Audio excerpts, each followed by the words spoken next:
Hey there. Subscribe to my channel and also press this bell icon so you can get latest video notifications. And this is absolutely free.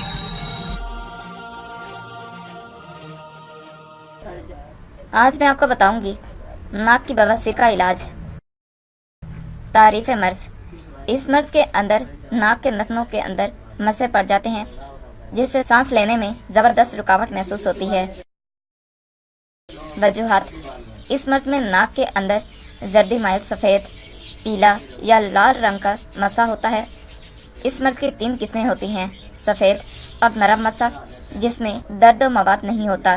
लाल रंग का रेशादार मस्सा, जिसमें सख्ती और दर्द होता है। स्याही माइल मस्सा, जिसमें सख्त दर्द होता है। अलामात। नाक के अंदर मस्सा पैदा हो जाता है, जिससे पानी और कभी खून त्रावश पड़ता है। मरीज को अक्सर जुकाम की शिकायत रहती है। माउथ जानिब नथने से सांस नहीं लिया जा सकता। अगर मस्सा बहुत बढ़ जाए तो नाक का नथना उभर कर चेहरा बदसूरत हो जाता है। मरीज की आवाज़ बदल जाती है, यानी गुनगुना कर बोलता है। अगर मस्सा का दबाव दिमाग तक पहुंच जाए तो दिमागी फेल में फ़र्क आ जाता है। इलाज। मर्ज की मामूली हालत में साफ रुई की बत्ती बनाकर इसमें कदरे शहद लगाकर अनार की छाल का बारीक सफूफ छिड़क कर नाक के अंदर रखें, या फिर जंगार 1 माशा, तोशादर 1 माशा, सज्जी 1 माशा।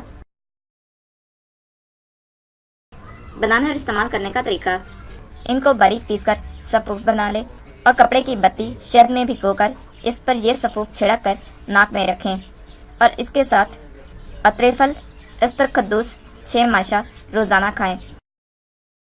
इस मर्ज की खफीफ हालत में फटकड़ी 10 ग्रेन फी उंस पानी में या बोरिक एसिड 30 ग्रेन फी उंस पानी में मिलाकर नाक के ऊपर तुचकारी करना बहुत मुफीद है। यह कास्टिक लोशन 5 ग्रेन फी उंस मस्से पर लगा देने से भी आराम आ जाता है। गिज़ा व परहेज़। बकरी का शोरबा, चपाती, कद्दू, तरई, पालक, सब्ज़ तोरी, टिंडा वगैरह ज़ुदे हज़म गिज़ाएं लें और गुड़, तेल, आलू, बैंगन, दाल, मांस से परहेज़ ज़रूरी है।